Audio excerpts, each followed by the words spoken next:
Welcome back, guys. We're Infernal Twins. I'm Cal. I'm Kyle.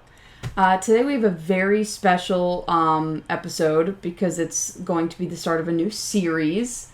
And we're going to be calling this whole series is Hot Takes Gives You Wings. Hot Takes Give You Wings.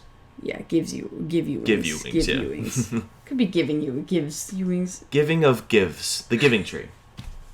Kyle, would you like to explain a little bit about what that means? Yeah, so we shamelessly love Hot Ones, the show, where, Sean Evans, I think, interviews celebrities with, these crazy hot wings, right? I think it's a really cool format for an interview show because you get people vulnerable when they're eating these, hot wings and they answer more questions that way and stuff. We are going to take that and kind of put a spin on it instead of an interview format, because it's just the two of us. Instead, we're going to be giving our, like we said, hot takes. Hot takes give you wings. Kind of like Red Bull gives you wings. Haha. So we are going to be each week sampling some wings from different places. We figured Cal had a great idea that for the first episode, this first time, we're going to be making our own wings. We have some Hot Ones sauce that we got from the store that we're going to douse those bad boys in. And it's going to be 6 wings each, 6 hot takes each. Each week is going to be, or each episode is going to be a different theme for the hot takes. It's not just going to be a hot take about anything. So this week, what is our theme? This week we're going to be doing the MCU. Specifically the MCU. We don't need to be going into we're not taking comics into account as much. We're just trying to cover the MCU. Right. If you go on a Disney Plus and the Marvel tab, everything there is what we're covering. That's a lot more now. That's not just the MCU. Disney Plus has a ton of shit on there now. That's true. Yeah. But there's we're talking about specifically Marvel Studios, Kevin Feige Marvel. So because I was just Disney Plus has the X-Men stuff on there, and that's true. That's Deadpool true. And all that. Yeah. But yeah, the MCU is what we'll be covering today with all the hot takes. Now, it is a little hard to make some hot takes about the MCU because the MCU is going through, I don't know, a lot of people have always had opinions about the MCU, and so it's kind of hard to make hot takes about MCU because there's widely hated things and widely loved things, and then people just have their own opinions, and sometimes we all just disagree with a decision that they're doing regardless of everyone's thing. So I think we're just going to be covering. They're not really going to always be considered what you may think as a hot take. Maybe it's something everyone you think agrees with, but everyone I see disagrees with me. Right. So it's bear with us. You might actually think our opinions are great. You might think our opinions are wrong, and if they're wrong, then that's the point of the video. Yeah, if they're wrong, we're satisfying the idea of a hot take. Yeah, but there might be some that you're just okay, well, duh. But it's not a well, duh moment because a lot of people online disagree. Yeah. So. And honestly, this is our chance just to rant and rave about stuff we love that maybe people don't love, or stuff we hate that people seem to love. So just kind of being contrarians for an episode is going to be fun. Yeah. But we're going to go make our wings. Yes, and we'll be back right after this to start our first hot take. All right, guys, welcome back. We have acquired our wings here. And we have our sauce from... this is a 2 out of 10. 2 out of 10. 5 out of 10. And a 10 out of 10. 10 out of 10. We don't know the actual measurements of the Scoville unit or whatever, but mild, medium, spicy. Yeah. And we'll show off the sauce when we douse them or whatever. Right. We got 6 wings though, so 2 wings per sauce. Yeah. I don't have my hot takes in order of worst to best. I don't either. I'm gonna probably say some milder ones at the beginning, because as soon as I get more spicy wings, I'll get a little more controversial. I don't have any really controversial takes. Yeah, I don't think I do either, but I'll try to. We don't have to worry about order. Yeah. But yeah, I'm ready when you are. You want to just sauce our wings up and then get going? Yeah. How do we want to do this? Actually, do you want to tell me your take and then start eating, or do you want to tell me as you're eating? I think whoever goes first with the take, the other person can start eating, and then I feel like you should be eating while you should say your take, start eating, and the other person can commentate on it. So let's get ours ready then. Yeah, both of them ready. You know what I mean? Yeah. Can I get a sniff test? Actually, I might regret that. This is the classic hot. We got these Hot Ones pack, I guess. Yeah. the classic hot sauce garlic Fresno, I think. And again, it's a 2 out of 10, so this is real mild. Honestly, it looks good. It smells good. I don't want to smell it. I realize that... It smells great. Yeah. Oh, okay, good. Ooh! Ooh! This bad boy right here. Yeah. I'm not afraid of a little sauce. Here you go. Alright, so do you want me to jump in with my first one? Yeah, go ahead. Okay, I'm going to go ahead and start eating, too. Ooh, that was friendly. How did I do on the chicken? Good. Okay. Yeah, that's a nice mild sauce. Okay. Okay. So a nice mild take for the mild sauce. I'm starting out not crazy. This one I think is pretty, like, I wouldn't say commonly shared, but it's not anything to raise eyebrows at. I know it's a movie that is kind of split, but I think there are bits and pieces of Eternals that I would put in probably the top 3 top tier MCU. Oh, wow. The movie itself, I'm so frustrated with. I know you have not seen Eternals, right? Movie itself, I think, is really disappointing. But and that's what makes it frustrating, is there are flashes in there where I'm like, if the whole movie was like this could have been like the greatest MCU movie ever made. Yeah. I think the idea of these... okay, it does have a little bit of a cake to it. Oh, no! Okay, came out of nowhere. Whew. Okay. There's like this idea of these Eternals, these gods, right? And all of the myths being based off of them is so cool to me. The main character, or the main god, or whatever, one of the main gods, is played by our guy Robb Stark from Game of Thrones. His name is Icarus, and the whole Greek myth of Icarus, who like flew too close to the sun, is based in this movie is based off of him. So like the movie begins and it's like whatever year AD, like they come to Earth very early on and then live among humans. And the cast is incredible. Like, he's really great. We obviously get the reunion of like him and Jon Snow in the movie, which is really funny. Jon Snow plays a very small role, so like they don't really share a lot of screen time, but they're kind of like fighting over the same girl, which is really, really funny. Angelina Jolie is really great. It's cool to see her in a comic book movie and like not phone it in. Like, she's actually very, very good. Our guy Barry Keoghan, of course, is, you know, before Saltburn and all that, like, he's very good in Eternals. He actually plays one of my favorite characters. Brian Tyree Henry is one of my favorite actors, and he plays a really, really great... there's always a talk about, like, when the first openly gay MCU character was. His character is openly gay, and I think that's really cool. Like, it's, like... I don't care about the discourse about, like, when the first one was or what was, like, breaking ground or whatever, but his character, it's not a part of his character. He's just gay, and they show him in a happy marriage, which is really cool. But that's the cool stuff. The movie's really bogged down by just really uninteresting villains, and it goes too long, and I genuinely think that it could have benefited from being a Disney Plus series, because it's such a large story that, you know, couldn't have worked in a movie. Yeah. But my hot take part of that is that there are bits and pieces in there, like the way that one of the Eternals is a speedster, and I think it's the best depiction of like super speed I've ever seen on screen. Okay. The Flash, whatever, like that, her character, I think is the best. So there's bits and pieces of that movie that I think are like top tier MCU. All right. I definitely need to watch this just so then I can be more in the know of like what Kyle's talking about here. But I'll go into mine.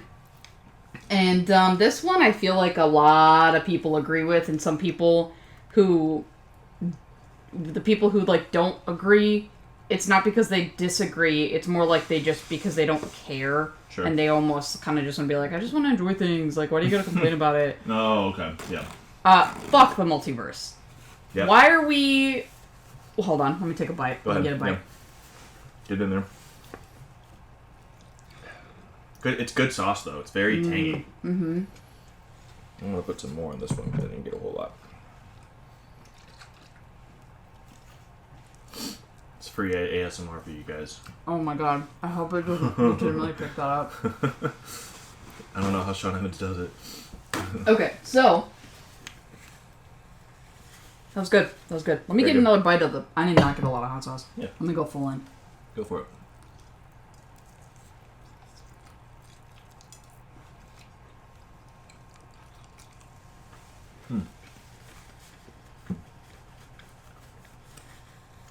Good hot sauce.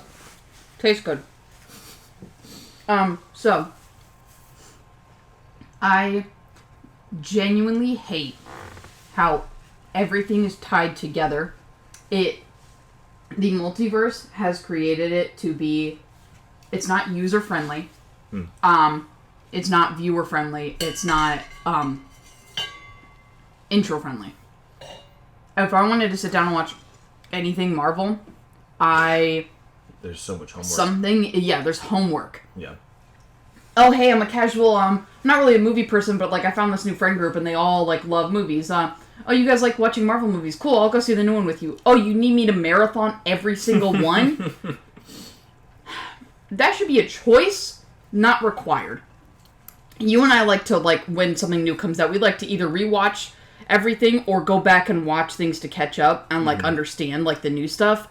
With Furiosa, you went back and watched every Mad Max like movie to prep for it, and you rewatch Fury Road with me and everything like that. But that's an option that we had, or an option that Kyle had, and Kyle took it. I did it because I like movies. Like yeah. It should not be required. Yeah. Every TV show has something that can, like, loop into something. Hey, I wonder where that one character went. Oh, she's over in this TV show, and then she'll show up in this movie. Yeah. And then you gotta watch this show to watch that show, and then this show will make more sense. Like, what... Yeah.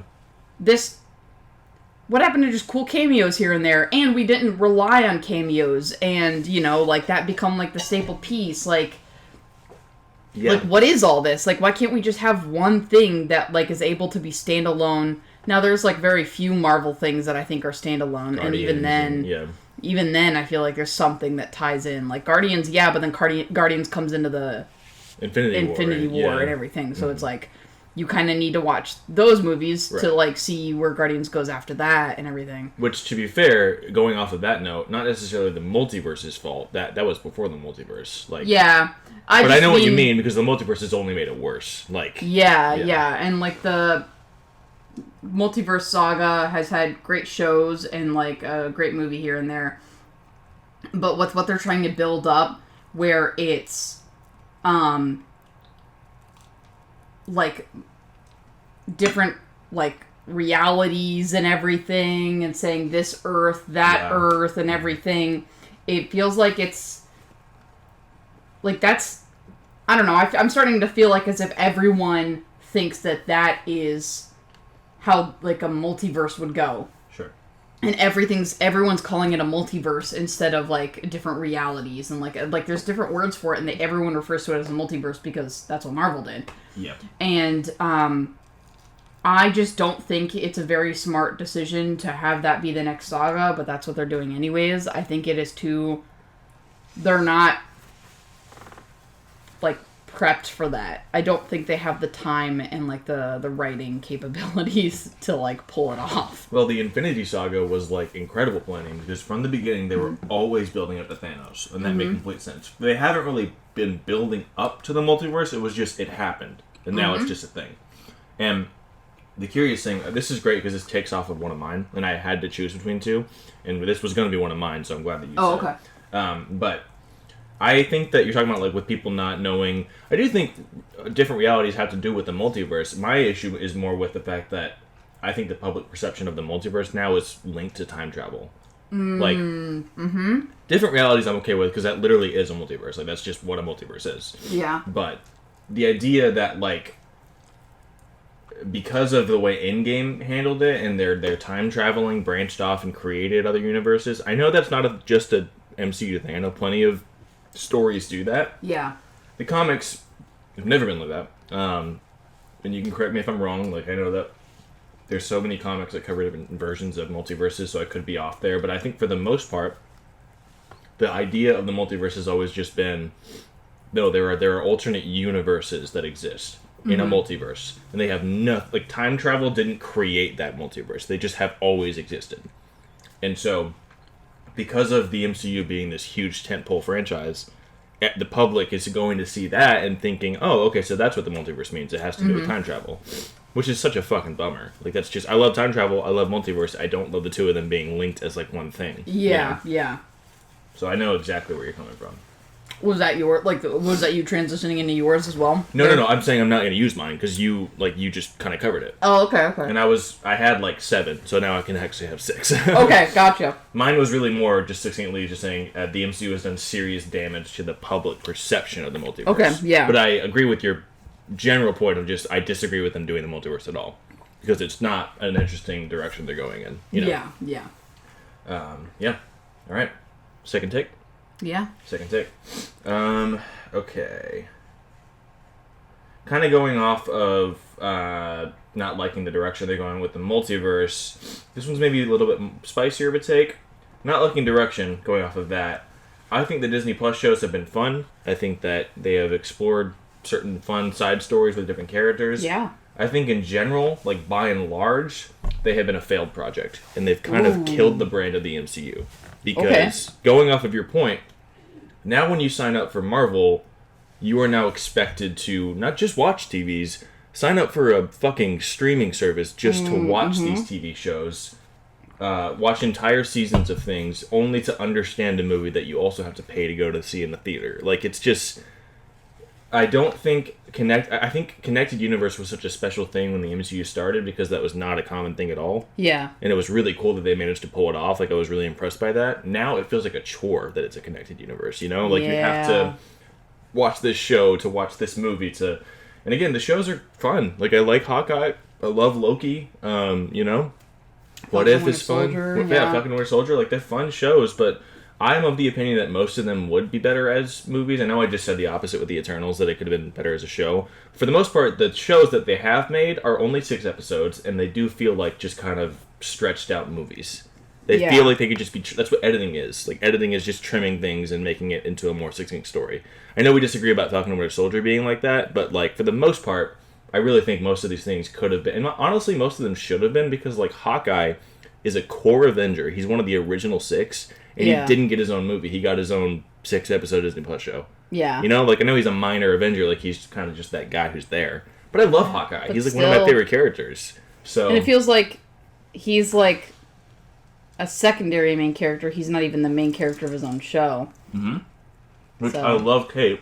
Kate's awesome. She's a great new character. Can't wait to see more of her. But, again, if you're going to bring in a character like that, bring her into a movie. Like, you know?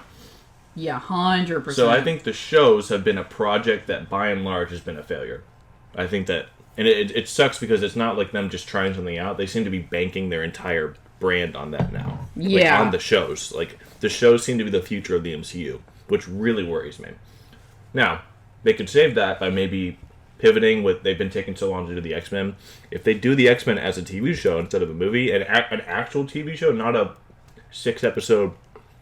miniseries or whatever. Yeah, let's bring back the 24-episode shows. Please, and don't take 2 years to make them. Like, just give us a full show with the X-Men, then I'd be fully on board. I know they're doing that with the animated one with 97. Yeah, which I need to watch still, because I hear nothing but praise It's been, for that. Highly recommended. So maybe that's just me taking my point back of like the shows have not worked, but for the most part, I think the shows have just been like a failed project.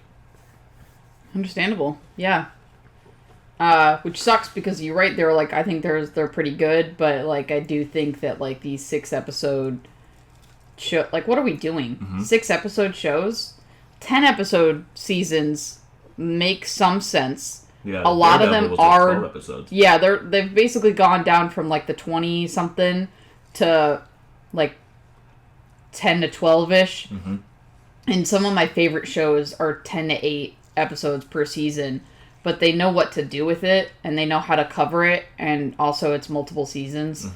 It's not just a 6-episode, and now we're not touching it anymore. Like, if that's the thing, yeah. Why are we making shows that are dedicated to have one season? It's like you understand that, like, we shouldn't be constantly making shows and, like, only doing one season, because you know that there's so many things being canceled these days, and if it doesn't do well, you're like, oh, but it doesn't do well, we've already made this show, we don't have to worry about the second season or whatever. It's like...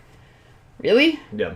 But all these one and dones add more to the idea that they just feel like movies. Yeah. It's just like you're not making more seasons, they're just movies. You know? You just want to tell a story, but like is it even necessary then if you don't think it should be a movie? Right. Like, you don't have any faith in it in the first place. You Yeah. can go to Letterboxd and log most of these Disney Plus shows. That says all I need to say. Like, they are considered movies by Letterboxd, you know? Like, they're just Moon Knight and Miss Marvel and all this shit. They're all just movies. yeah, yeah. So, yeah. Oh, man. All right, I'm ready for this. Yeah, take. I'm ready for this next one. This one's a Gotta little finish up this simpler. But it's one of my favorite superheroes is Thor. And his movies have gone back and forth in quality, and there's so many like which one's like the best one, and like talks about it with Ragnarok. From what I've seen is like widely loved, but then there's like a controversy and hot takes on that one. Same thing with Love and Thunder, and then Dark World as well. I'm gonna come in and throw a curveball for you. I think the first Thor is the best out of all of them. I think the first Thor is the best Thor movie. It has an amazing introduction where for the first 30 minutes you understand Thor and Asgard and how arrogant he is, and just who he is as a person, and how he just wants to be king, and then he makes these rash decisions, and like he'd rather go to war than just like try to like avoid it. It's like it's easier to just go to war for him. Oh, yeah. And in that 30 minutes, he's then banished as well because he makes these poor decisions. And it goes for 30 minutes and then catches you up to that first scene in the movie where he gets hit by a car. And it catches you right up to that, but only in 30 minutes. And then the next 30 minutes or so is like him adapting with Jane and the Doctor and Darcy, right? Yeah. Dr. Selvig and Darcy, yeah. And just like adapting with them in the world that he's in and kind of understanding, and then like the rest of it is just a real, like there's not really, some people have issues with like a movie that just doesn't have like a flat out villain, and I kind of consider this one because like Loki is just like a troubled brother, and I guess he's the villain, but then you've got the frost giants. So it's a bit of, it's, some people could argue that it's a bit like ambiguous on that, but I think that it makes up for the fact that he's having a great introduction and character development to Earth, and as like a hero and an ally, and also having great character development because he's not as arrogant. He has more understanding. He feels that he's like kind of like earned his right to hold to wield the hammer, to be worthy, as you will.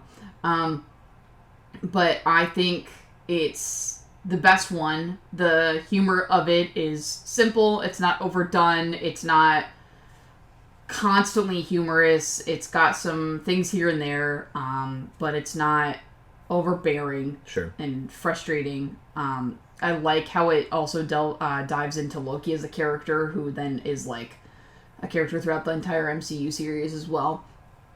And pretty deeply important to the MCU, I would say. Yeah. And so diving into his character and seeing immediately how misguided he is. Yeah.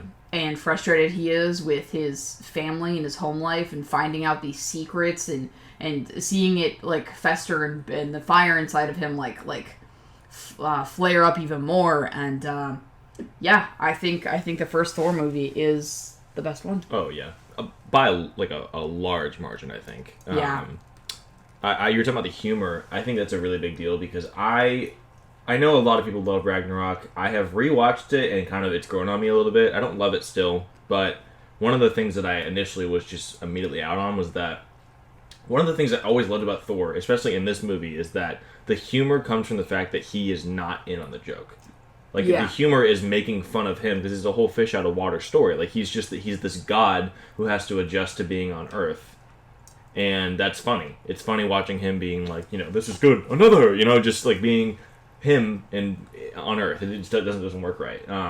In Ragnarok, and I get it, because of course he's been around the Avengers for a while by the time Ragnarok comes out, so he would have been more accustomed to Earth humor and stuff, but him being like a Star-Lord kind of wisecrack character of Ragnarok just never felt right to me. The idea that he's supposed to be, of course he loses some of his pride in the first Thor movie, but he's always going to be a bit of an arrogant asshole, like a pompous god, because he's the god of thunder. Like he's always going to have that streak of arrogance. So that's what I think it stands out in the first one more than the others, is that because Thor: The Dark World, I don't think it's as bad as people say it is, but it certainly lacks like any humor at all. Like the movie's just not funny, and it's a very dour, just grim movie for no reason. Like it just is not fun at all. An MCU movie should be fun. Like I know they go a little too hard on the humor sometimes, but they should be fun movies. They're comic book movies, for God's sake. Like it's just so, and then Love and Thunder, we don't even have to talk about. Cal hasn't seen it, and also like I was telling them they should eventually watch it, but for the most part, it's not great. It's not a fun movie. But the first one, you're absolutely right. I think a lot of what made it so great, too, is that the guy who directed the first Thor movie, I wish he had directed all four. His name's Kenneth Branagh. He's one of my favorites. He directs the Murder on the Orient Express movies. Okay. Like Death on the Nile and all that.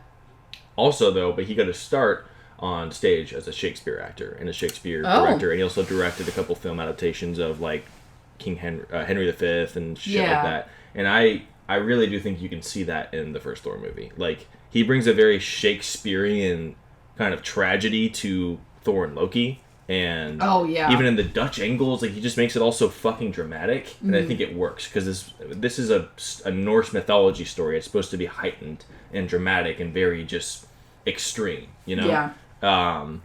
So I think that him having a background as a Shakespearean director and actor really, really adds some like credibility to the movie. And it makes this conflict between Thor and Loki so much more compelling. And, you know, I love Loki. I'm going to get to that in one of my other hot takes. But you're right. The way they introduce Loki and him being... You're right. Maybe not the villain of the movie, but just being this driving force. The whole reason everything happens is because he was lied to about where he came from. Like, he has been lied to his entire life, and he's not actually Odin's son. That's got to fucking be a gut punch. Like, that's... Yeah. You can understand why he does what he does. But I love Dr. Selvig. This is one of the few MCU movies where the side characters work for me just as much as the main character does. Darcy's great. I'm glad we got her back in WandaVision. Jane and Selvig, they all just work together really well. Coulson, who, like, I forgot he is in every Phase 1 movie. Like, he just shows up in all of them. And him being this asshole S.H.I.E.L.D. agent and Thor is great because he actually eventually sides with them at the end and, like, is, like, kind of, like, comes to his senses a bit. Like, oh, shit, I should probably help you guys out. You know? And it makes, you know, his role in the Avengers better because you actually are sad about what happens to him in the Avengers because he's kind of grown on you. He's this guy who's just always around in the Phase 1 movies. Thor is... I'm with you on this. I don't know if it's a hot take, but if it is, I stand with you on this hill. Like, Thor is absolutely the best Thor movie. It's a good one. It's a good take. All right. What's your third one? Take 3 before we get to 3. New sauce. New sauce dropped. New sauce. All right, this is Los Calientes Verde. This one is, I believe, a 5 out of 10. So it's going to start packets of heat. Can you hear my nose? I can. It's getting to me a little bit. Yeah, that first one was good, but it came out of nowhere and kind of packed with a little bit of a punch. I think I doused mine just a little too hard. This one just smells like salsa. Okay. Like a green salsa, which I'm totally in for. All right. It does just look like salsa. Yeah. Looks like what I get on my fucking Chipotle. Like. Then I'm in. I love salsa. I'm going to put mine on like right before I go. Of course. All right. So my third take is going to be... This is where we start to... Maybe people are going to be like, what are you talking about? So speaking of Phase 1 with Thor and all of that, we all love Iron Man. It kicked off the MCU. It's a great introduction to the world. I think Iron Man 2 is a better movie than Iron Man. I know... First of all, not even just in comparing the two movies, Iron Man 2 in general is not loved by people. Like, people do not like that movie. And I get it. It's very messy. The script is not as tight as the first one. But everything else, I think, is an improvement on the first movie. The villain is better. I love Jeff Bridges, but, like, we built it in a cave with a box of scraps. I love that in the first movie. But Whiplash is so over the top. Fucking love Mickey Rourke doing a stupid-ass Russian accent. I want my board. Like, it's just... I fucking love him. And then you get what I think is genuinely one of my favorite MCU characters that has been so underutilized. My guy Sam Rockwell as Justin Hammer is so fucking good. He's just this asshole, like, narcissistic arms dealer, basically Tony Stark, just on the other side. And you get the whole scene where he's introducing all these weapons to Rhodey, and, like, this is the ex-wife, and it's, like, the giant grenade launcher and shit. Yeah. Love him. I wish we saw him more often. I know he's supposed to be in Armor Wars, if that's even still happening. Who knows? Yeah. But you also get, you know, the upgrade of Rhodey. Like, no shot to Terrence Howard, but Don Cheadle is an infinitely better Rhodey. And he gets to suit up this time as War Machine, and you get the fight between him and Tony Stark. I'm a big fan. I don't know a lot of Iron Man comics, but I've read some of his, like, really big arcs. And one is obviously what this was kind of inspired by. It's called Demon in a Bottle. Essentially, it's about Tony Stark's, like, battle with alcoholism. And it's a very serious comic. So there was no way they were going to, like, fully commit to that. And because he just straight up kills people when he's, like, under the influence in the comics. Wow. They weren't going to do that in the movie. And I'm fine with that. But the kind of broad strokes you see of him still being an alcoholic and, like, Rhodey calling him out on it is great stuff. I love what they do with it. You've also got Nick Fury being Nick Fury, like, just dicking around and, like, trying to get him to join the Avengers and shit. Whatever, and, Black Widow is introduced in this movie. Just all kinds of moving pieces. Again, I get it that the script of the first one is much tighter. But I think 2 is just, like, all of the fun things about the first one to a really ridiculous heightened degree. Like, if you're... And it's 2 different kinds of people. If you're watching these movies for the more gritty kind of version of the first movie, I get it. But if you're like me, you love camp. And you love just over-the-top, just comic book nonsense. Yeah. And that's what Iron Man 2 is. It's over-the-top nonsense. It's so fun to watch. And Downey Jr. is even better than the first one. He's such a fucking asshole in the second movie, but you love him. Like, it's just... I love it. I think 2 is the best Iron Man movie by far. All right. Interesting. I stand by that. That's one I've thought since it came out, too. Like, 2010. Oh, okay. I was like, I love this movie. I'm going to defend it until the day I die. Dive into that wing. Dive into that hot take you just had. Yeah, tastes like salsa. Does it taste good? Yeah. All we'll right. see if it's... there it is. Uh-oh. There's a kick there. Okay. That's a very interesting take. I've always liked both of those. I'm not the biggest fan of, like, the third one. I don't like three. Yeah, but I don't think that's a hot take. I think that's just... Yeah, that's a very cold take. Yeah. But no, that's very interesting. I didn't know, do you know, I know your mouth is currently full, but do you know if, 2 is even, like, hated, or are you just saying that, like, you just like it better? I don't know about nowadays, because again, you were saying we don't know about the way the MCU, like, opinions have changed. I know for the longest time it has been considered a lower MCU movie. And the frustrating thing is no one's willing to say they just don't like an MCU movie. They always say, like, it's still a good movie, I just think the other ones are better. No, I think there are bad MCU movies. Oh, but yeah. on most people's rankings, you'll see Iron Man 2 pretty low. Oh, okay. It's still widely considered to be a lower MCU movie. Gotcha. Yeah, I've always really liked it, but I really like your take on that. That was really well put. Thank you. Oh man, going into mine. It's really kicking in. Yeah. oh boy. Okay, I'm not looking forward to this. So let's see. It's a great video, guys. Yeah. Woohoo. So this, I don't know how people feel. I am not the biggest fan of Tom Holland as Spider-Man. And I know that goes back and forth, but my hot take on this is not that. I think that Homecoming is just not a good movie. I like the other two, but I don't love them. At times I think they're a little overrated with how much praise they both get. I think Jake was an incredible villain for the second movie. And I do love all the cameos and everything in the third one. It was exciting, but at the same time, I felt like, I'm like, great, so here's all the multiverse shit that's, like, going down. So, it's fun, but I don't think that it's the smartest decision that they made. And I don't like Homecoming, like, at all. I wouldn't, if I was going to rewatch any of them, I just would not rewatch Homecoming. The second one, maybe, but the third one, yeah, I did just rewatch that one to, like, refresh myself, and I'm like, maybe it's a little better than I remember, and it's fun, I just don't think it's, like, great as, like, a lot of people, like, so I basically think it's a little overrated. I don't think, like, widely overrated, because Sure. I see and I understand there's some great aspects to it, but I do think it's overrated in some aspects to it. Gotcha. Well, if the hot take is just about Homecoming, I agree with you. If you look at my Letterboxd, like, ranking of the MCU, Yeah. Homecoming is the dead last. I think it's, like, Doctor Strange is the bottom, and then Homecoming is right above it. Yeah. And I have made that very public. Like, in groups that I've been in, I've always been so I'll get to No Way Home in a second, but Homecoming, I agree. I think I'm always going to respect people's different takes on a character. Yeah. But we always talk about this. If you're going to do a different take on a character, that's fine. You still need to include fundamental aspects of that character. Yeah. And the idea that he is essentially entirely reliant on Tony Stark for everything he does in that movie. Yeah. So unbelievably frustrating. This is a character who is like the definition of an underdog in the comics, and is just always like pulling himself up by his bootstraps, and just, he's a lone wolf, or sort of. Of course, he's in the Avengers in the comics, but for his solo comics, it's all about him. It's about him protecting New York, and that's it.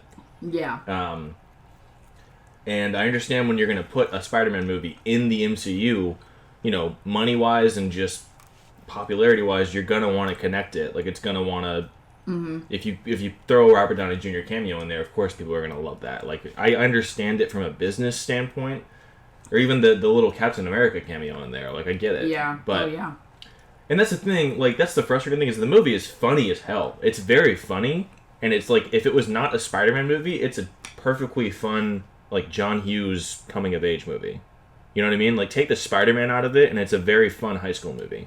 Okay. I can see that. That's the problem, is it's a Spider-Man movie. So that's like, it didn't get the most important part right. Yeah. It got, like, the charm of, like, a high school movie, and, like, Tom Holland's a very charming actor, and I love Ned and stuff, but just core fundamental aspects of the Spider-Man character are missing. And MJ, like, I love Zendaya, and the character, I think, is given more to do in the other two movies. Waste of time in the first movie. Like, you're not even going to actually name her Mary Jane. It's just Michelle Jones. Like, what is the point there, And it's so funny because in press tours for, like, these movies, she acts more like MJ than in the movies. Yeah. Zendaya herself acts more like MJ. Yeah. No, I'm 100% with you. Vulture is, like, a really cool villain, but kind of wasted because he's just a Stark villain, really. He, like, his own whole motivation is just to fuck with Stark, and he ends up crossing paths with Spider-Man. I actually kind of am going to push back on the Far From Home thing about, like, No Way Home is beloved. Far From Home, people hate more than Homecoming. Like, that one is, like, people do not like Far From Home. I guess my hot take is that I enjoy Far From Home more than Homecoming. There you go. Me too, then. Yeah, because I think if I would rank them, it would go No Way Home, Far From Home, Homecoming. Okay. But Far From Home I don't have much to say about, just because it's just a perfectly fine movie. But it's Jake, you're right, he's a fantastic villain as Mysterio. Again, kind of falls into the trap of, like, being a Stark villain. But that's the writing, that's not Jake. Jake is great. But I love No Way Home. Like, we watched it last night. It was probably, like, my 6th time watching it. I totally get the multiverse problem. I get the, a lot of people call it just nostalgia bait for all the cameos that are in it. I understand that. I loved that, though, because I was like, well, I'm just not interested in this world of Spider-Man, this Tom Holland one. So if I'm going to see my other two favorites, like Andrew and Tobey, that's not a bad thing for me, because I'm not really interested in this Spider-Man. So, of course, give me the more interesting Spider-Man, Yeah, true.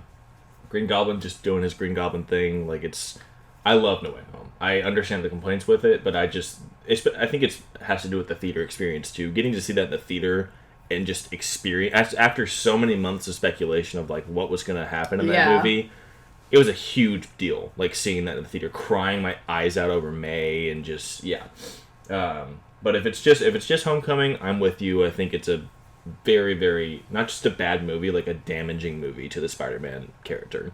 Yeah. Just not a good representation of him at all. I also think that, like you said, it's like as if Spider-Man in his own movies are always connected to an outside hero or Marvel thing. The first one, you have Iron Man and his tech still. Mm-hmm. And a small Captain America cameo, but it's just that one's small. But that one I don't count because it's just a funny scene, right? Yeah. And then you've got in the second one, if I remember correctly, the second one he's like grieving over Iron Man. It's still Stark. It's still Iron Man. Stark is still a huge influence in it. And again, another enemy of Stark, not even like of Iron Man or nothing like that. He's just they're all angry at Stark, and so they happen to cross paths with him. Yeah. And then the third one, it's like Doctor Strange is like kind of like how everything goes down. Of course, it's all Spider-Man's actions and decisions and stuff, but can't really do that without some magic. Can't even open the multiverse without fucking up a magic spell, and that's about Doctor Strange. And so he's like in that movie, and it's like we don't always, like you said, like the Spider-Man comics, like just Spider-Man alone, like he had his own stories and whatever. Like every single movie has like connected into the MCU, and it's frustrating. Yeah, because it's like if people they make them less interesting. Yeah, and if people are gonna say like, well, you have to if it's in the MCU, I will point to the Guardians movies. The first Guardians movie, Thanos is in it only because he is Gamora's father, and he's in one scene. Otherwise, those three movies have nothing to do with the MCU. Yeah. And that's how it should be done, is they should have all their own stories, and then when they come together, then they can have their overlapping whatever. But like they should be able to stand on their own. It's its own story. Like you've said it plenty of times, it doesn't even feel like the MCU because it's just its own space opera trilogy. You know? Yeah. No, that's a really great point, and I'm glad you said something, because I've almost like just stopped talking about how much I don't like the Tom Holland movies, because I think I got a little annoying about it after a while. No Way Home came out, and I was like elated to like one, and I kind of calmed down about that. I was like, I'm gonna stop hating on the first two just because I do it enough. So I'm glad someone else could. Yeah, I don't try not to be too vocal about it, because like if you want to love it, you love it, and I'm not gonna sit around being like, no, they suck. Like but I definitely, just as my opinion, I think my hot take, if you will. Yeah. Not too great. Worst Spider-Man movie. Like, it's just not. Yeah. No. All right. That's your number 3? 3. Okay, so my number 4 next. Yeah. All right. Let me douse this bad boy a little more. It's been sitting there. I didn't even see that it was on there. That's funny. There we go. Oh, yeah, baby. Oh, boy. That's going to be hot. Okay. Let me figure out my 4th one real quick. Oh, okay. So, going back to... We said Thor and mentioned Loki. This one, again, I'm not sure if at this point in time it is more a hot take or just what we've all come to realize with Loki Season 2. I really genuinely think that Loki has the most complete and satisfying character arc in the entire MCU. And now this is, of course, after Loki Season 2 because of the way that ends. But, Cap has a great character arc. I love the way Iron Man's story ends, of course, making like the ultimate sacrifice in Endgame. Loki... I think goes through so much character development, mostly because of the show, because of the Disney Plus show. But he has like 2 branching character arcs, because you have the one in just the movies where he, like you said, in Thor, he's just this brother who feels left out and kind of plots and schemes. He invades New York in Avengers. He's like the main villain. After that, he's kind of just playing both sides. Like he helps Thor in the Dark World, but still has his own motivations and like trying to get back on the throne. The end of that movie is him pretending to be Odin on the throne of Asgard. Like, he is still very selfish and self-seeking. Lets his brother believe he fully died. Yes, exactly. Ragnarok, kind of the same thing. He is paired up with Thor again, but only kind of seeking... When Thor finds him, after they get banished by Hela and all that, Loki is just kind of hanging out with the Grandmaster and like trying to snake his way into that leadership role. Like he's always trying to... He feels like a very Game of Thrones character who's just trying to get his way onto the throne no matter what. Yeah. And so he's always just selfishly seeking his own thing. Infinity War happens, and at the final like moments of his life, he makes this sacrifice play. Finally. Like he knows that Thanos is a big deal. He's dealt with him before. And he tries to trick him out as Thanos is like suffocating the life out of him. And finally, at the end of his life, he has this moment where he doesn't do something for his own interest. He does something for Thor, or really for the world. Like, he tries to save the world. And it's great to see. And that in and of itself is a very beautiful character arc. To see that happen. It feels like really sad that it happens at the very end and we don't get more of him, but it's like really wonderful. And then Endgame happens and you're thinking, oh, okay, there's a Loki show coming out because of this stupid thing that happens in Endgame where he like takes the Tesseract and just fucks off. And there's a whole branching timeline now. And Loki happens, and again, when that show starts, bear in mind, this is the Loki from the first Avengers movie. So he hasn't gone through the growth of, like, Ragnarok and all of that. Yeah. This is a full villain Loki that shows up in this show. He's taken captive by the TVA, the Time Variance Authority, and Owen Wilson. And he essentially is made an agent kind of against his own will. Yeah. Like, it's either this or you're going to be sent away forever and be imprisoned and killed. So he has to work with him to find out what this threat is to the timeline over both seasons. I won't spoil anything from the show because you have not seen the show. I have not. A lot of people still haven't seen Loki. I encourage people to watch Loki. But over time, upon meeting different people and meeting Owen Wilson and stuff, he very quickly becomes this character who is not selfish. Everything he does in this show is for the people he loves. Like, we were just rewatching Thor, and it reminded me, there's a beautiful parallel at the end of that movie to the end of Loki, where, the end of Thor, when he's saying, like, I was trying to do this for us, for all of us, and Odin says, like, no, Loki, like, you know, he was still being selfish. The end of Loki, without spoiling the decision he makes, the thing that he does, a huge deal what he does, he looks back at Owen Wilson and this girl Sylvie and says, this is for us, this is for all of us. And Owen Wilson's like crying and says like, no, Loki. Like, it's a perfect line for line parallel. Yeah. Of how far he's grown as a person.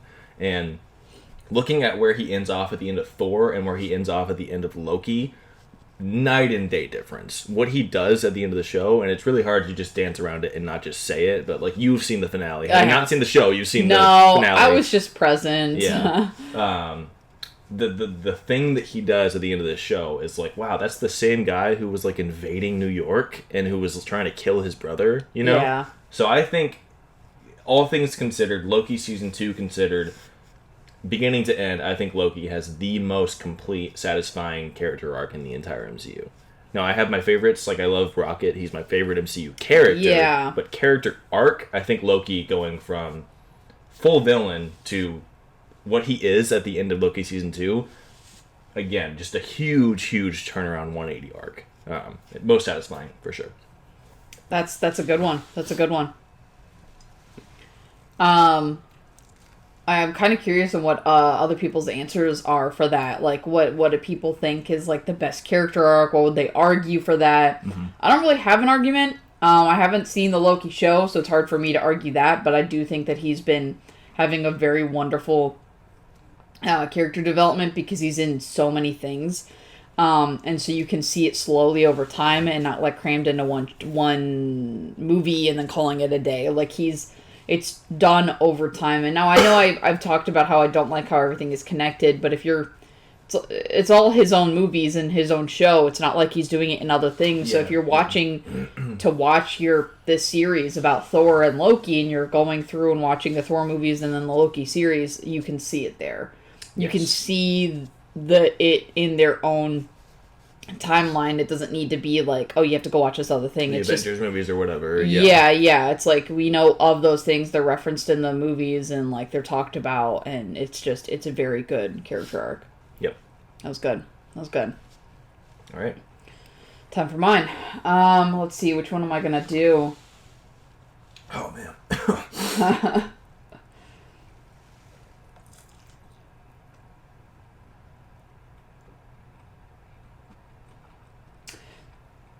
So, I think that Civil War should have been a later movie. The conflict does not feel like it held any weight. The biggest thing was them disagreeing on, whether they were going to be a team that were going to be owned by people that they have to get permission for. And, like, that all makes sense, but it feels like they were barely a team. Right. I loved Age of Ultron, and like that was great. But then it was like what Civil War was after that, right? Yeah. That's what I thought. I wanted to make sure that before I start talking out of my ass. But I think that it should have been made much later. I think it's, like I said, the conflict didn't hold any weight. And so because of that, I think it's one of the weaker team-up movies because they also just had it, so then they introduced all these characters.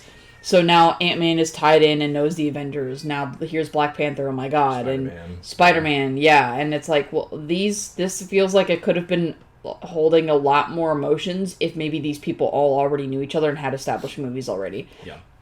Like Spider-Man being pulled in because he has a good relationship with Stark, and so now he's like trying to like back up. Not just these people fighting at an airport and just kind of being like, so we're fighting because... we don't even know why we're fighting. Yeah, it's like, hey, so we're talking about how we're from like similar places and stuff like that, and we almost are building this respect for each other, but like as heroes, what are you doing fighting for something you don't even understand? Like, Yeah. what are you doing? Hey, Stark told me to do this. Hey, Captain America of all people told me to do this. What? Yeah. What? Like I deeply like disagree.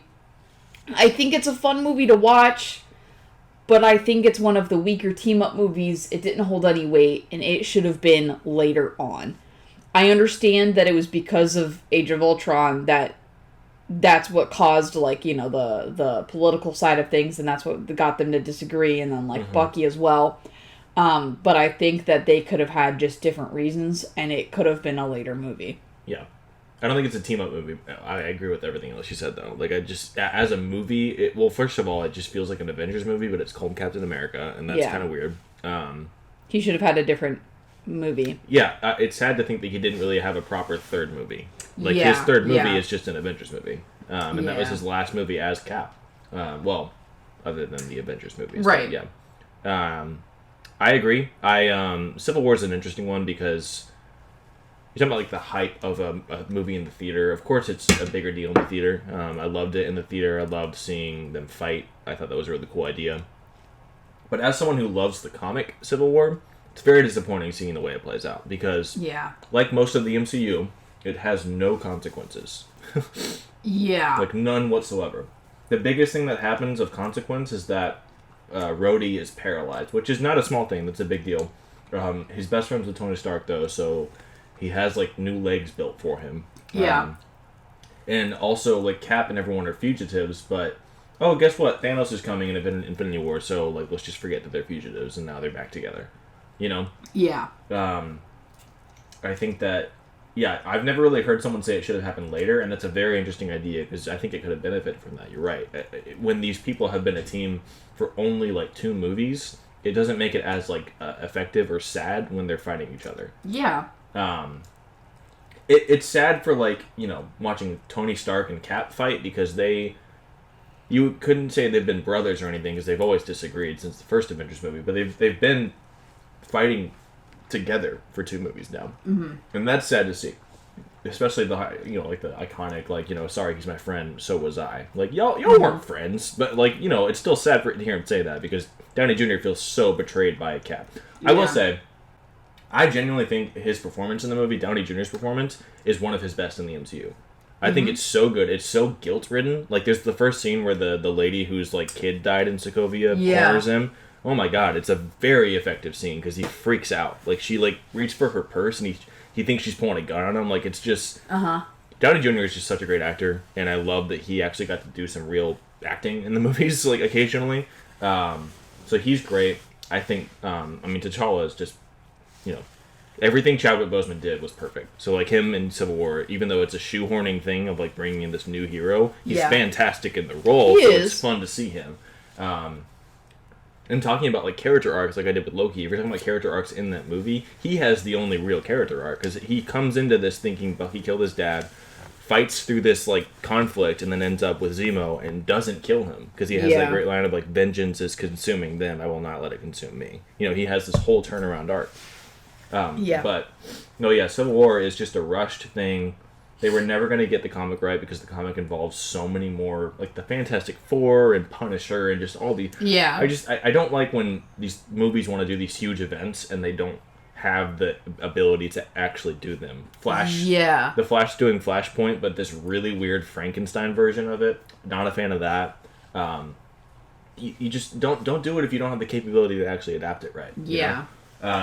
But I agree. I think it's a fun movie when you watch it, but it really just doesn't really mean a whole lot in the grand scheme of things. It doesn't. Because it's all undone.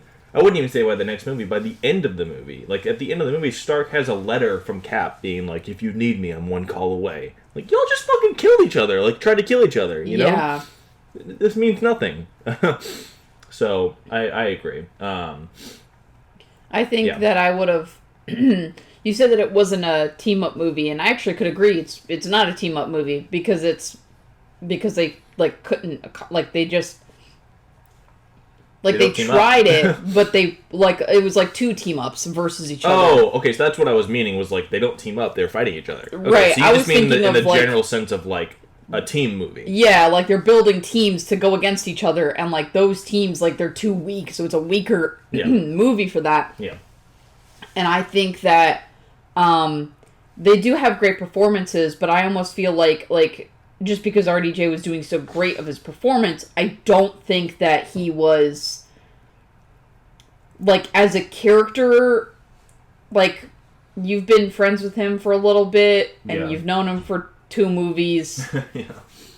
It would have been great to see this, like, thing break them apart if they knew each other. I feel like as if they they fought alongside each other, but it really felt like coworkers. They were coworkers, yeah. Not friends. And so, of course, this, like, I understand, like, oh, RDJ or, like, Tony Stark, like, just viewed it as more, and Steve did not, but it's, like, but, like, I don't know, that feels weird. It doesn't feel, like, good enough for this conflict to mean much.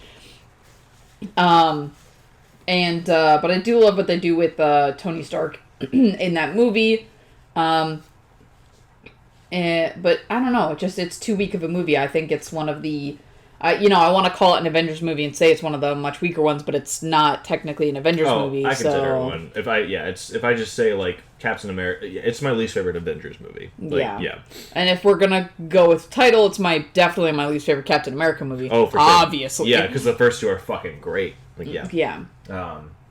Yeah, that's a great... It's also, like, the last point about it I'll say is that it was one of the first movies where I was like, man, they're going hard on this forced humor thing. Because, like, a movie as grave and as serious as Civil War, they just do not do a good job of balancing tone.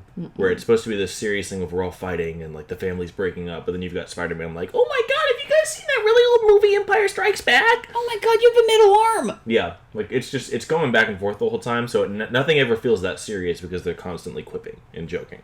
Yeah. There's a scene, I think I have some saved phone or video on my phone of, like, me on Snapchat just roasting the movie, because there's a scene where Tony Stark is like, he says something funny, like, Underoos, or whatever when he calls Spider-Man and says something, and as he's saying that, someone's like, Tony, why are you trying to break us apart? And he goes, I'm trying to keep us together. Like, he gets, like, really serious all of a sudden. Oh, and it's so fucking stupid. Like, come on, give me a break. Like, pick a tone and stick with it. Be funny or be serious. You can't do both. It's not working, you know.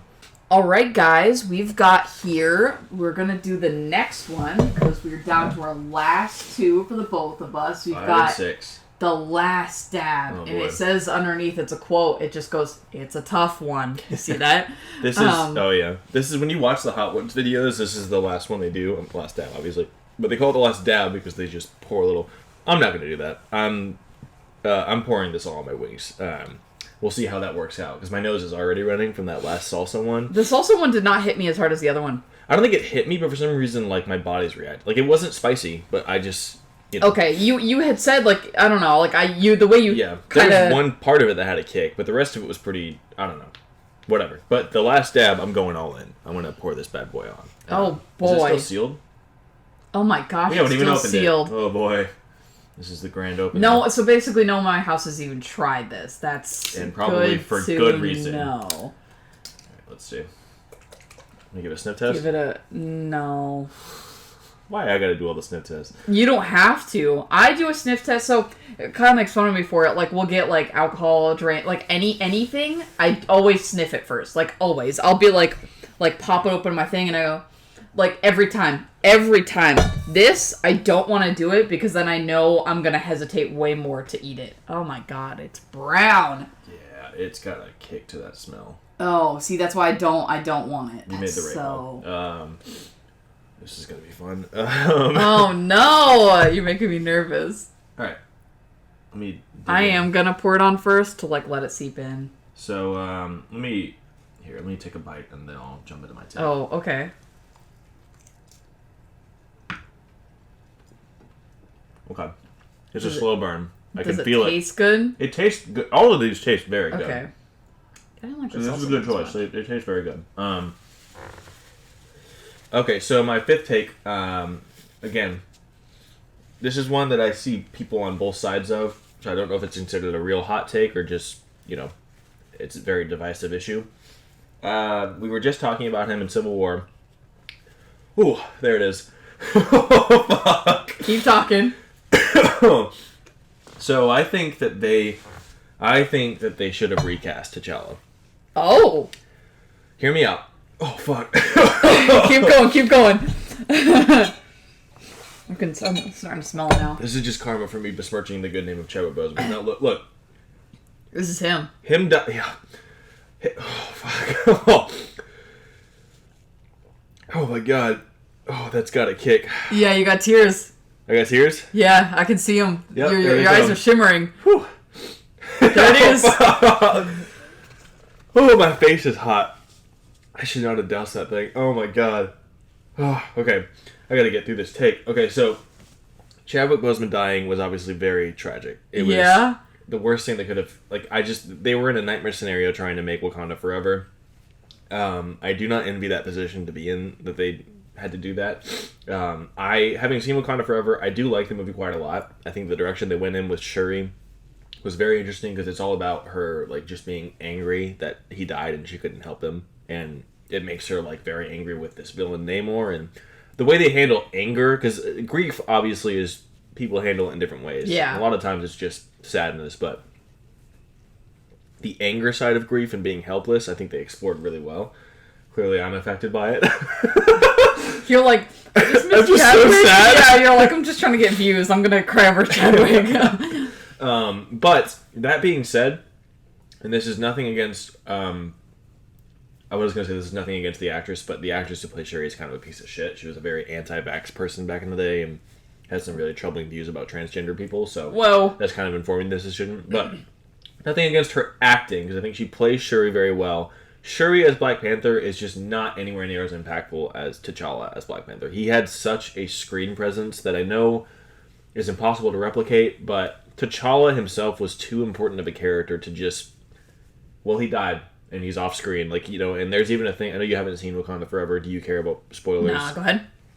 The end of the movie reveals that Nakia, who was his love interest in the first movie, she'd been in hiding because they had a son. And I did see that somewhere. Yeah, and his name is T'Challa too. So I don't know if they're even building up maybe a Young Avengers thing where he's going to be the Black Panther in that. But he's a kid, so they can't do much. He's a genuine child, not even a younger adult. He's, I think, 10 years old in the movie. So if they want to do that, they're going to have to really work with, having a kid be Black Panther. It's just, I don't know if that works very well. He's a king. It's just, I just think T'Challa was too important of a character. He's introduced in Civil War, and immediately you're just like, this guy's fucking awesome. His powers are fucking cool.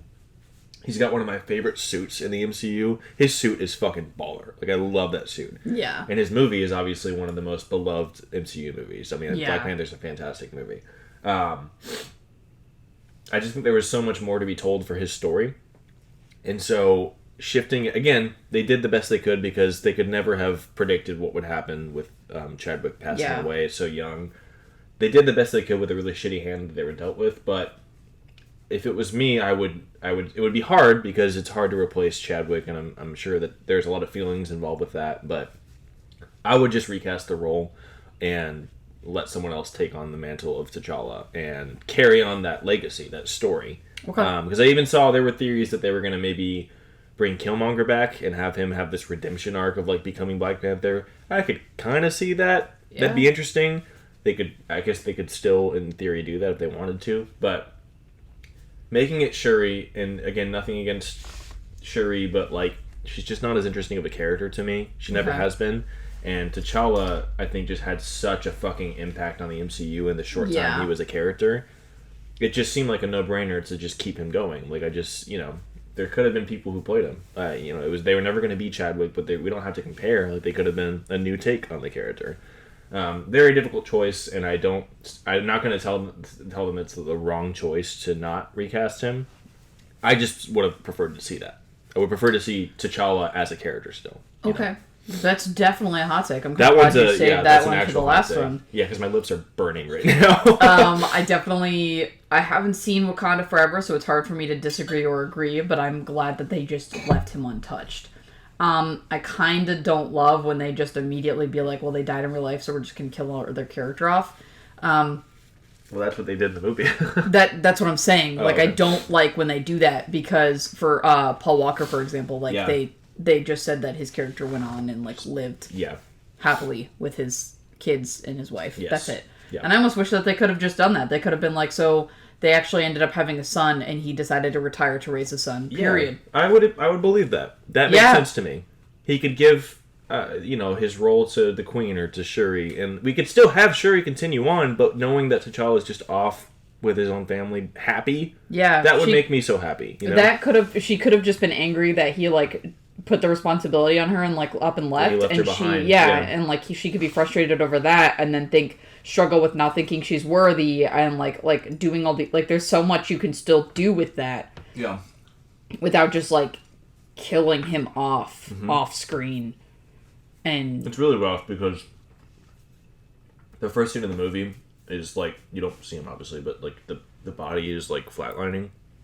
And Shuri's trying to save him. It was very distressing in the theater because it was sometime after he died, but it was still very almost too real. Just watching that, oh, this is too. Let's not do this, guys. You can just say, if you want to commit to him dying off screen, just say that. Don't show him dying. Yeah, that's uncomfortable. I didn't know it started like that. I don't like that. It's a very distressing scene. Yeah, that's ugh. Yeah. All right, you ready for mine? I am ready. Oh God, I'm dying. Oh boy. Dive in there. You gotta do this with me. I can't be the only person just fucking suffering here. No, here we go. Fuck. I think the next one that I have is the one that I stand on so highly, but I don't know what other people's opinions are because I don't think it's talked about that much. Sure. So I'm gonna go into another one that I don't know what people's takes are. I didn't like Endgame at all. I loved Infinity War. It's a great. Oh, hold on. You did it perfectly. I have to bite into this, eat this, and then talk. I can't be the only one suffering here. Okay. Come on. Oh, fuck.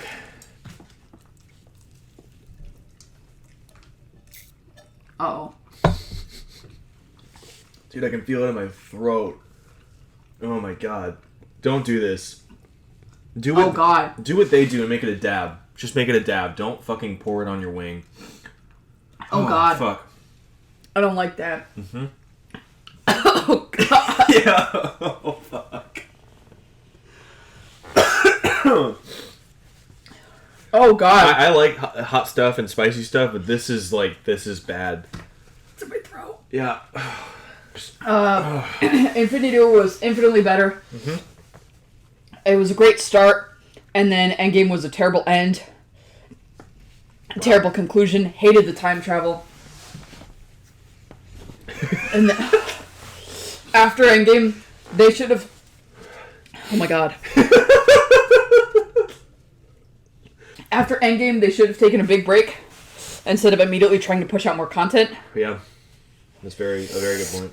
I mean, Far From Home was a couple months after Endgame. Mm-hmm. Oh my God. Oh, Jesus fucking Christ. Didn't like Endgame. Didn't like what they did with the characters. I could argue about some of them. Oh my God, hold on. I did not like Endgame. Infinity War was infinitely better. I think that it was Infinity War was an amazing start. with a tragic end to that movie. And the way they start up Endgame, I think, is horrible. And the way they continue Endgame is horrible. I even think the blip was probably not the best decision they ever made to the Endgame. I mean, to the MCU. Because, what it does to the rest, the way they try to, have that affect everything. Yeah. And the way they write about it, I don't think is, done really well. And like I said earlier, after Endgame, they should have taken a break. They went in to make these TV shows and movies. And I just don't think it was the smartest decision. I think they should have waited and let that impact of Endgame just, hold. And I know that they want to keep making money and shit like that. Hold on. That they want to keep making money and everything like that. But I think that they should have waited and let us, want another Marvel movie. Yeah. And, let that anticipation sit. And, just, leave us wanting more. Not, immediately start, feeding us. Almost force-feeding us. There wasn't even a long enough wait between Infinity War and Endgame. It was only, a year. Uh-huh. That was, yeah. No, this is, you said at the beginning you don't know. No, this is absolutely a hot take. People fucking love Endgame. They adore Endgame. So, don't even worry about, is this a hot take? I actually... I thought I disliked it, but I seem to like it more than you do because you said everything is horrible. I definitely wouldn't say that, but I know where you're coming from. So to say the things that I like first, I do like the way it starts. I really love the fuck when they kill Thanos, when Thor kills Thanos, and it's you're thinking okay, so what is the movie now? I love that subversion of what is going to happen. And then dealing with, we killed the bad guy and we didn't change anything is an incredible way to bring our heroes back. 5 years later, the world is still fucked. People are still gone. Half of the world is still gone. I love that way of... Because when you're superheroes, if you didn't save the world like you wanted to, what is the purpose of you after that? And they had to figure out what to do. Cap is leading a therapy support group, which I think is so in character for him. Thor is off playing Fortnite and really stupid, but also makes sense. He fucking failed. He failed to kill, or he killed Thanos, and he failed to do anything, and he has been haunted by that for years now. Love that. But I absolutely agree with the time travel stuff. I think it's a waste of fucking time. It's just them doing their greatest hits. Let's go to all of our old movies and jerk ourselves off again. I think that. It being a 3-hour movie is weird to say this, but it still feels rushed. 3 hours and it still feels like it rushes towards the end of the movie. We don't get enough time with all of our different characters going off and doing their own thing. I think there's a lot of missed opportunities in what things that could have happened. I think that one of the complaints for Infinity War was that Cap was not given a whole lot to do, and him being more of a main character in Endgame is cool, but I do think that it's at the cost of other characters. Uh-huh. I definitely do not like the Nat dying thing in Endgame. I think that as much as I love him, it should have been Hawkeye between the two. I think that the only female member of your core team dying is not a great look. No. And that led to just her movie kind of feeling like a waste of time too, because to have her own solo movie come out after she's already died in Endgame, we don't really care anymore. It was weird timing. But I think there's a lot to like in the movie, and you're right, Infinity War is the much better movie. It's just so much... One of my hot takes initially, I'm not going to say it, but it was going to be that Age of Ultron is my favorite Avengers movie, because I do ride for that movie. I think it's a very underrated movie. But when Infinity War is there, I can't say that, because Infinity War is just such a fucking good movie. It is so good. Thor's arc in Infinity War is so fun to watch. Thanos is a genuinely terrifying threat in Infinity War. Everything with Scarlet Witch and Vision is great. And that's also what makes Endgame kind of a bummer, because you lose some of that. You don't get such a cool revenge arc with Thor. You don't get... Vision is not in Endgame. Scarlet Witch only shows up at the end, Mm-hmm. So it's missing a lot of the stuff that makes Infinity War so electric, and I agree with that. Yeah, I think there's just more that I like in that movie than you do, but I do agree in general with the point of it not being a great movie. And it's definitely, of the 4, or I guess 5, if we're counting Civil War, my least favorite Avengers movie. I would actually prefer Civil War over Endgame. I think Endgame is a weaker movie. So that's, by and large, I agree with that point. Yeah. Okay. Yeah. Number 6. Uh-huh. The Last Dab. Fuck. You want to scrape some off or something? Nope. I'm doing this. You are crazy. Do you want to talk first? Nope. Alright. Let's do this. I don't even remember what my final fucking point is. Let me find it.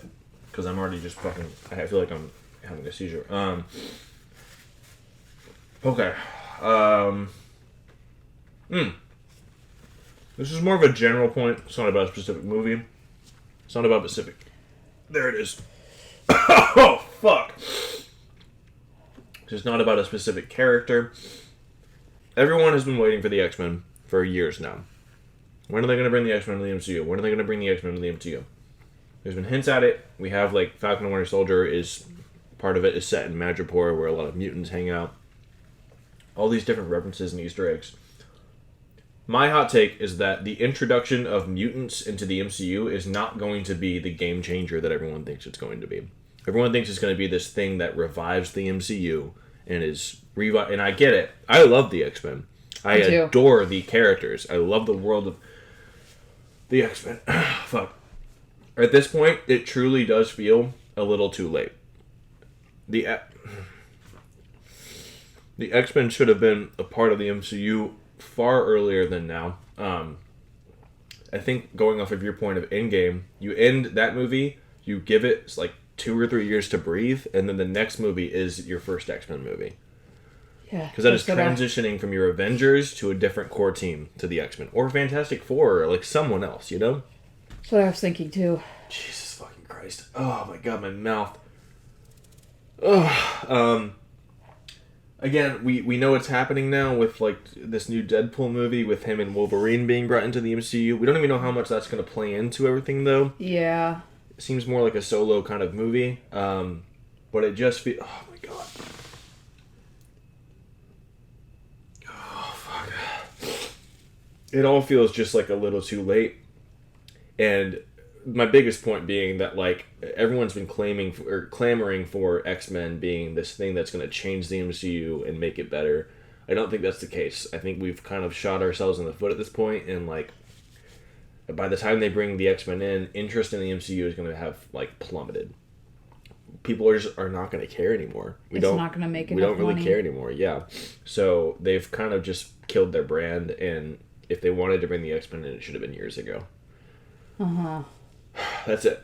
That's all I have to say. I agree with that.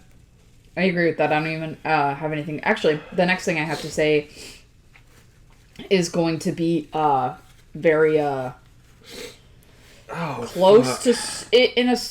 I don't know. It ties in a certain way. So, I don't want to take a bite. It's making me tired. There's so much energy coming out of me. Let me say the base. Say your take. And then I'm going to bite into it and try to speak some more. Yeah. My take is, I don't even think it ends up being canon MCU, but I'm going to talk about it. Okay. Because it ties into it, but I think, they tried to, reverse that. Uh-huh. But basically, Agents of S.H.I.E.L.D. Oh, that's canon. Okay. I saw something online saying it wasn't, so I was like, what? But outside of the Disney Plus shows, one of them is Agents of S.H.I.E.L.D. And Agents of S.H.I.E.L.D., personally, I think it sucked.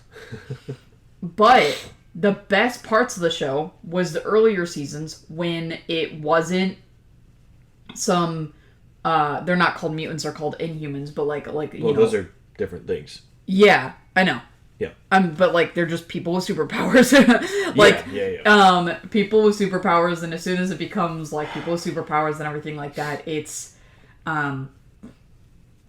it personally for me it feels like it derails. It goes into all this completely different thing. I think my favorite part of it was the fact that we had these team of S.H.I.E.L.D. members and seeing how, like, what their day-to-day is as S.H.I.E.L.D. people, because, like, we watch these movies and we're like, what do you guys, like, what do you guys do, like, as a team? Yeah, like, what besides me, like, see you around on, like, the helicarrier, like, what are you doing? Yeah. Like, and it was very interesting to see, dive into that, and then also one of my favorite, stories that, like, Marvel has, which is Hydra infiltrating S.H.I.E.L.D., and they get into that, and there's trust being broken, and, like, who is it, and stuff like that, and I think my favorite part of it was finding out who it was, and, like, Ward watching, and all that, oh my god, he was my favorite character. I loved it. And then as soon as there was, like, powers and shit out in, like, just Inhumans, I was like, I'm so bored. Ward comes back I don't know how many fucking times. Like, I'm so... The show went on a derail. And that's the thing. That's my hot take, is everybody likes Daisy. They later seasons, yeah. They like the Inhumans. They think that Inhumans still should have had a movie, not they have, like, a TV show, I think. Inhumans is a widely reviled show. If it has fans, there's, like, 2 of them. Like, that's not... I saw a lot of people still... Well, like... In Agents of S.H.I.E.L.D., they loved it. Okay, yeah, but show Inhumans, people fucking hate that show. Yeah, but that's why they wanted a movie. They think that it could have been better, and that they should have done it, like, this way and that way, and like they want the movie, and they loved what happened in Agents of S.H.I.E.L.D. with Inhumans and Daisy, Skye, whatever. I don't care about it. Yeah, I don't care about it at all. Yeah. Do I have to? Do what you want. I'll just suffer alone. I wanted to say something about this for one of my takes, but I have only seen the first 2 seasons, so I'm not going to be one of those guys who just shits on a TV show that I haven't seen all of, because maybe it does get better. Like, you're saying it doesn't. Who knows? Maybe I would have liked the later seasons. So it wasn't going to be one of mine, but from what I have seen, I do agree with you, because I like those first 2 seasons. I didn't like them initially. Like, the beginning of the first season I thought was pretty rough. And actually, it was what? I don't know. I actually didn't love the over connection to the MCU. I thought that the first couple episodes of season 1, I think, relied too much on the events in the MCU. You've got, like, the lady from Thor: The Dark World or whatever shows up, and stuff like that. Like, it just felt like they could not make their own show. It felt too reliant on the MCU. Once they settle in and find their groove, put that shit down. I do like season 1 quite a bit after a while, and like you're saying, as soon as it coincides with Winter Soldier and the Hydra shit, that is the peak of the show. With Ward betraying everyone, and he's such a fun character to watch. Even you got Bill Paxton as, like, the guy pulling the strings, and I love Bill Paxton. R.I.P. Miss that guy. But beyond that, I really couldn't speak to the rest of it, because I've only, like, read about, the Daisy stuff and all of that. Yeah. And genuinely, I do really love the Inhumans in the comics, but the show is garbage, and I never really tuned into the stuff on the Agents of S.H.I.E.L.D. show, so it just didn't seem worth it. But because, like, Black Bolt is such a cool character, and I'm glad that he has a little cameo in Multiverse of Madness, but it seems like he was not handled properly in the show and all of that. But yeah, I trust you on this one. Like, it's not one that I can speak to personally, but I from what I've seen, I can absolutely understand, because it's called Agents of S.H.I.E.L.D. Like, it's not an Inhuman show, and it's not this show. Like, I heard that the last season there's, like, time travel involved with them, like, going back to the beginning of S.H.I.E.L.D., and on paper that does sound cool to me, because you get Agent Carter coming in and cameoing, and she's genuinely... this is not hyperbolic. She's, like, top 5 MCU characters for me. I loved her show. Maybe that should have been one of my hot takes, because I know that show just did not do well. But I think it does have its own fan base. I think it should have done well, because I think it was good. Oh, it's fantastic. I love the Agent Carter show. Both seasons, I fucking adore that show, and I love her as a character. I think they should bring the show back and just call it Captain Carter and make her, like, her what-if character, like when she was Captain Britain or whatever and had the shield. Make that a show. I would fucking adore that. Anyway, that's tangenting.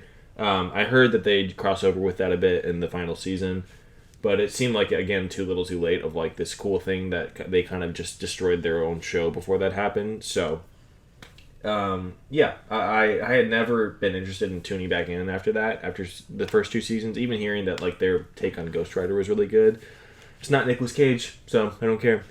Um, but this is one where like I just kind of take your word for it because I can absolutely see why it would have sucked as a show. Yeah. I like spice, but not like this. You know how like intrusive thoughts happen because like I'm dying here, but I see the sauce and I want to just be like, I'm gonna eat that. I'm not gonna eat it. I can't survive the rest of this. And yeah, this knocked me on my ass. Like this is, whew. But I'm so glad we're making this a series. Me too. Hey, you say it like sarcastically. I genuinely think that. I think this is gonna be fun. We got through it, guys. That's our hot takes about the MCU. These are our hot wings. The next time will be probably from a store. We'll shout out a local wing place. But our rule, and we're sticking to this. I know this is pain right now. We're sticking to it every time. It's going to be the hottest wing possible. So, actually, we kind of, this time was like a practice round because we didn't even, the first 2 were fine. They were not even that hot. I don't think anything's going to be as bad as this one, this last dab bullshit. Yeah. But every time we order from a place, it's going to be their hottest possible wing. So, 6 each, every time. We hope you enjoyed this. If you have any hot takes about the MCU, let us know in the comments below. If you would disagree with any of our hot takes, I know the T'Challa one is probably going to get me a little bit of a heat. But yeah, I stand by that one. Because T'Challa's a cool character. We don't get him anymore. That's kind of sad. But yeah, I'm very happy with the way this turned out. Loved hearing your hot takes. Yeah, anything else you wanted to say to the people at home? This was fun. Send help. I'm gonna go curl up somewhere. Yeah. And put ice in my mouth. Anyway, we'll see you next week. Bye, guys.